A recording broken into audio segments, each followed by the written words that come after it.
कौन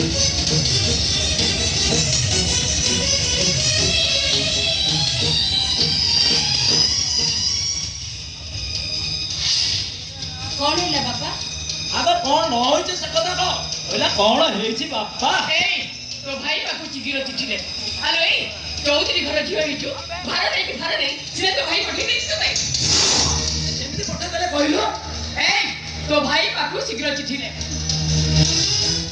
चौधरी को बाबा को 50,000 टका ओडी कोडी सुना और गुटे हीरो होंडा मोटरसाइकिल और ता जो TV fridge colour TV FIR दबा पाई बाध्य एते सब दिन से कोठु आनिबे से माने काई तुमको बाजार किने आनिबे कहला कना केउठु आनिबे ए एते कथा कोन मिलिबो तो बड़ भाई बापू शीघ्र चिठी लेके बो आपण तो हम घर रो परिस्थिति जानि छथि बो बड़ भाई एबे जेल रे बड़ भाई जेल को गला दिनठु मोछे भाई घर रो कोडु से दायित्व रहना आ मो सानो भाई टा बेकरी कोडुची बो सेथिरो हमको कोन मिलियो कहलु तू शीघ्र चिठी लिखिबो ना किरोसिन आनिबे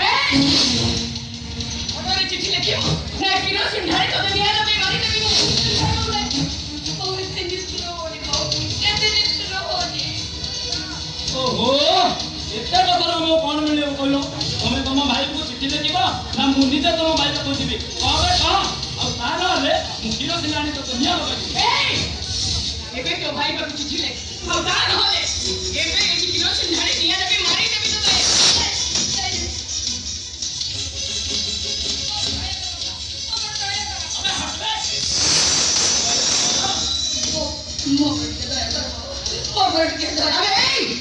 दया माया मो पाखे किछि नै बुझिलु ए दुनिया रे छिरो अभाव नै सरकार पटे तते मारी देबी पता पाए मो फोटो कोटे सुंदर ए झियो देखि बाहागर करदे जति पहुंची बाबू चाहू तार केते शीघ्र पारिछ तो भाई बाबू चिठी ले मो कथा के सुनदु आपण एमति निष्ठ होंदी दे बसतु से आपण सब बुझाई देबे अबे काहे कि लेबे होजो से देबा कुछ कहीं ए घर को तुम होई कि जानी आछो हेते आउनु हे बुझिलो सावित्री आपको किरोसिन पड़े निया मार देबा तापरे सकाळ प्रचार कर देबा कोर्टा सुसाइड कर दे तापरे पुलिस को किछि टंका दे देले काम बाटे तमे अपेक्षा कर ए कामटा भी एबे हे जिबा दरकार एबे हबो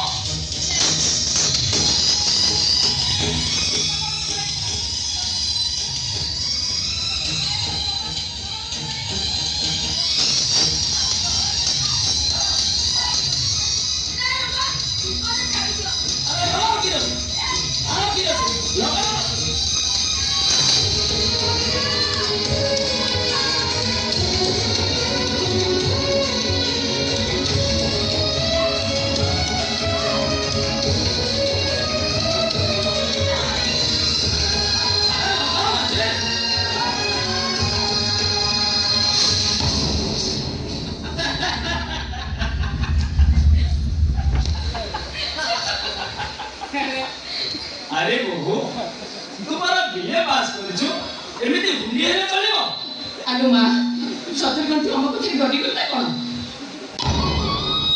ए मा तो आने किरोसिन मारी निया लगा देला को बसछु तथापि तू प्रतिबाद करछु तो भली बहू माने आज दुनिया रे बधु हत्या बार शिकार होछथि बोलो मा प्रतिबाद कर मा प्रतिबाद कर ठाकुर बाखे के व्यक्ति की भान अन्याय विरोध लड़े पे भगवान जब यथेष्ट शक्ति दियो अरे ए मा केबे निजको दुर्बल बना करिबनि रे आमे तते परीक्षा करूथिलु हां कोठी कोना परीक्षा करूथि आपण माने काली मते परीक्षा करूथिले हां ए मा से सब किछि नै आगे चल मो घरर सब दायित्व होछि केवल तोरा बो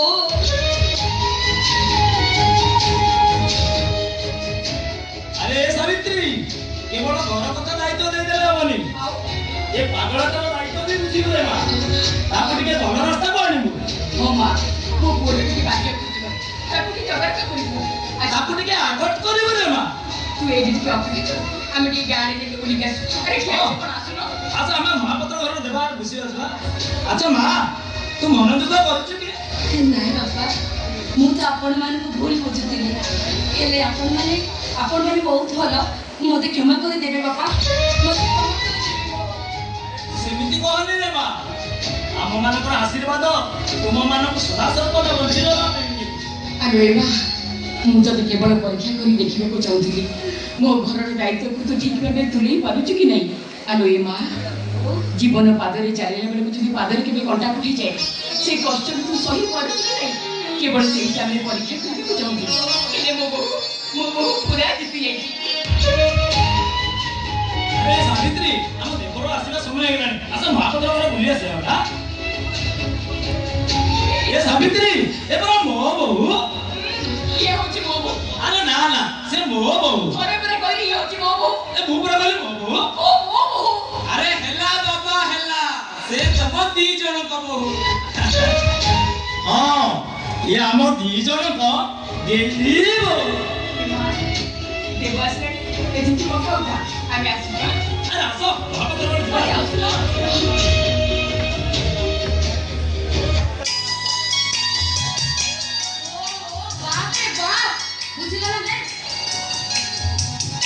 ତମ ବାପା ଆଉ ବୋଉ ସତରେ ନା ମତେ ପୁରା ନାକି ଦମ୍ କରିସାରିଲେଣି।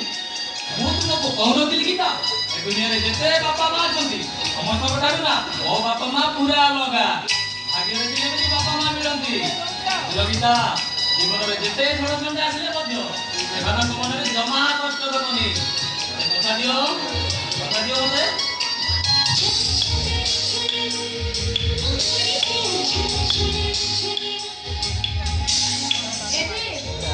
ମୁଁ ତୁମକୁ କଥା ଦଉଛି ମୁଁ ବଞ୍ଚିଥିବା ଯାଏ ଜୀବନରେ ଯେତେ ଝଡ଼ ଝଞ୍ଜା ଆସିଲେ ବି ତମ ବାପା ଆଉ ମାଙ୍କୁ କେବେ କଷ୍ଟ ଦେବେନି।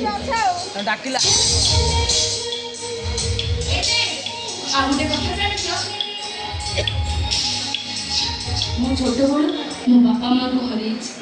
ଭାଇ ଭାଉଜଙ୍କ ପାଖରେ ବଡ଼ ହେଇଛି। ଏ ଘରେ ପାଦ ଦେଲାଠୁ ମତେ ଯେମିତି ଲାଗୁଛି ମୁଁ ମୋ ବାପା ମାଙ୍କୁ ଫେରି ପାଇଛି। ମୋ ବାପା ମାଙ୍କୁ ଫେରି ପାଇଛି ରେ ମୋ ବାପା ମାଙ୍କୁ ଫେରି ପାଇଛି। ଗୀତା এই ଦେଖିଲ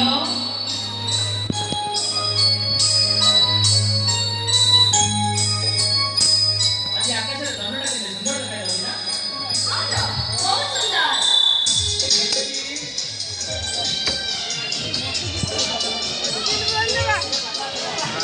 এই চନ୍ଦ୍রটা ବହୁତ ସୁନ୍ଦର। ବୁଝିଲ ଦେଖି এই ମନ୍ଦିର ବେଢାର ଧନ ଆଉ ଆମେ ଏଠି ଝରକା ପାଖରେ ଥିବା ଧନ ମଧ୍ୟରେ କଣ ତଫାତ୍?